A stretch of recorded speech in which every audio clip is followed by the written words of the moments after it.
I bought 2 of the Commander's Quarters decks, and today we're going to talk about them. First up, we're talking about Baru the Worm Speaker. For 2 and 2 green mana, we get a 3/3 that says, worms you control get +2/+2 and have trample.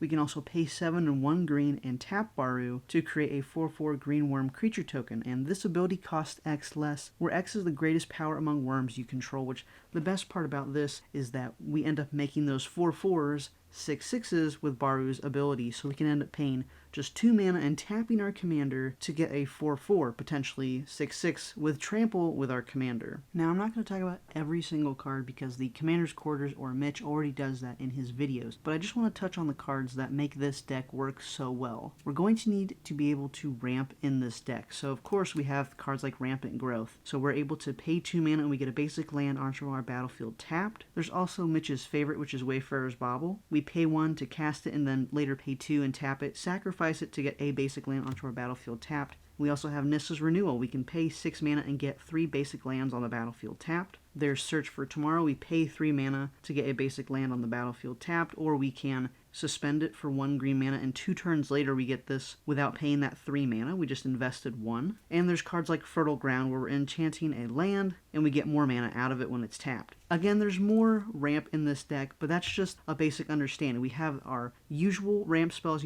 Cultivate, etc. Because we're going to need a lot of mana for our commander. It's 8 mana to tap our commander, or to at least start getting that 4/4 worm. And whenever we have all of that mana that we're needing to, we want to start untapping our commander as well. We're able to untap our commander once each turn with Scarab Ranger. For 2 mana, we get a 1/1. It has flying, protection from blue, and it has flash, but when we return a forest we control to our hand, we get to untap target creature, aka our commander, and play this ability only once each turn, which that means we can do it on multiple players' turns, so a total of 4 in one turn cycle. The same with Curing Ranger, but now it's just 1 mana to cast this. Does the same thing, except it doesn't have flash, flying, protection from blue, all the other things for that 1 additional mana that Scarab Ranger has. There's also Seeker of Skybreak. We can just tap this to untap another creature. And what a lot of the deck has is instance where we're able to untap creatures.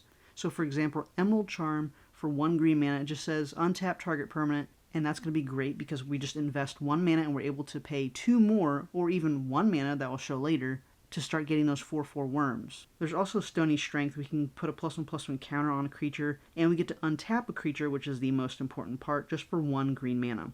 And there are a ton of these in this deck. Now I want to talk about how we can reduce the cost of Baru from paying that 8 mana of investment to going from 2 mana to just 1 green mana and tapping Baru. So let's talk about that. Now for 8 mana we do have Sandworm Convergence. This is a lot of mana investment just to get a 5/5 worm that can be 7/7 with our commander and making it only 1 green mana to tap Baru. But I have good news for you.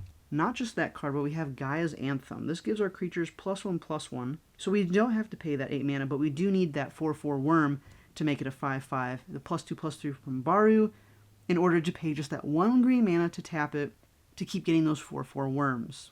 Now moving on to my favorite category, which is card draw. Again, not all the cards in this deck are going to be shown off, but Keeper of Fables. I really love this one, especially in a budget deck. For how many opponents we deal combat damage to, we get to draw a card. Typically we're going to have 3, so we get to draw 3 cards during our combat if we deal them combat damage. There's also Glorious Sunrise, which we're going to focus on drawing a card if we control a creature with power 3 or greater, which is great because Baru meets that rule that we need to draw a card. Next is Hunter's Insight. We get to draw a card for how much damage we deal to an opponent with the creature that we're selecting. If it is that 6/6 worm, and it goes all the way through, that's 6 cards we could be drawing, which is great. Next is Garrick's Pack Leader. This is going to be the way we draw a ton of cards, because every time a creature with power 3 or greater enters the battlefield under our control, we get to draw a card, and we're making 4/4 worms with our commander. This is going to be really sweet. So that is a basic rundown of Baru.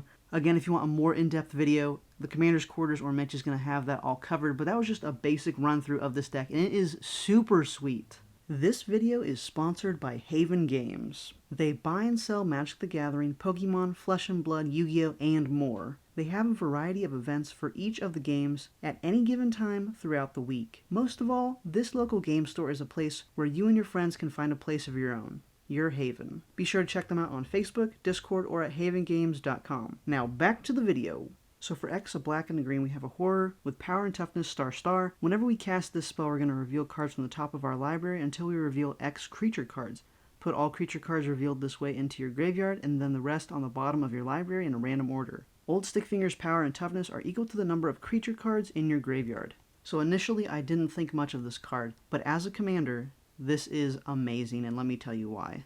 So to summarize our commander, we want creatures in our graveyard, and let's talk about those creatures real quick. We have 2 Eldrazi in this deck, starting with Artisan of Kozilek, so whenever we cast this, which we probably won't be casting any of our huge creatures, we get to grab a creature from our graveyard to the battlefield. So if we end up paying that 9 mana, that will happen. It also has Annihilator too, which means whenever we attack with it, the defending player has to sacrifice 2 permanents, which can be very devastating. Same with Ulamog's Crusher. Huge creature, has Annihilator too, but this one has to attack each turn if able.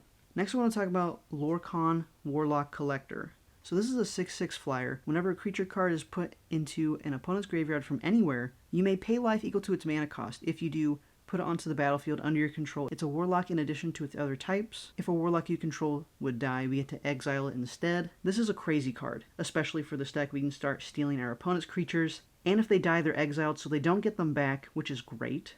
And a couple ways to draw cards. We have Harvester of Souls. Whenever a creature would die, and it's non-token, we get to draw a card, and this means ours or an opponent's. Or Soul of the Harvest. Whenever a non-token creature enters our battlefield under our control, we get to draw a card. It's also a huge creature, just like Harvester of Souls. My second favorite is Titanoth Rex. It's a huge creature, and it costs a huge amount of mana, but we don't have to pay that cost. If you look closely, it has a cycling ability. So we can pay that 2 mana, put it into our graveyard, and we'll talk about later how we can get this back. Last out of the pile that I want to mention is Sepulchral Primordial. There are more creatures than I'm mentioning, but this is going to be one of my favorites. Whenever it enters the battlefield, for each opponent we get to grab a creature from the graveyard, put it onto the battlefield under our control. So we can get up to 3 creatures if we have 3 opponents, and they have creatures in their graveyard, and this is a crazy card to have in our deck. Especially when we have ways to get our creatures for not paying that full amount of mana. For example, we have Zombify. For 4 mana, we're going to grab a creature from our graveyard and put it onto the battlefield. This is only 4 mana, which is great, so we won't be having to pay the total cost of these huge creatures. There's also Unbreakable Bond. Does the same thing, costs 1 more mana, except now it has a lifelink counter, which means that creature now has lifelink. A really sweet card is Vigor Mortis. For just 4 mana, we get to return a creature card from our graveyard to the battlefield, and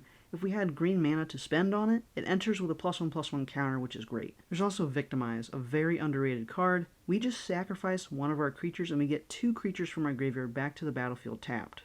Only for 3 mana. Makeshift Mannequin. For 4 mana, we return a creature card from our graveyard to the battlefield, but now it has a mannequin counter on it, so if it gets targeted, we do have to sacrifice it, but that's no problem for this deck. Next is Ever After, so we're going to return 2 creature cards from our graveyard to the battlefield. There's zombies in addition to their other types, and we're going to put this card at the bottom of our library. And the last card I want to mention is Whispered Blood Liturgist. We sacrifice 2 creatures by tapping this, and we get any creature we want from our graveyard back to the battlefield. So yeah, Old Stickfingers is going to get us all the creatures from our deck onto our battlefield. I recommend usually casting this around 5 to 6 mana, so we're putting about 3 to 4 into the X of our commander to start getting some good creatures into our graveyard. So out of the 2, which one was your favorite? I don't know. I think Baru is still my favorite out of the 2. Let me know what you think in the comments down below, and if you'd like either one of these, I'll have them linked in the description down below. Thank you all so much for watching. I'll see you all in the next one. Peace.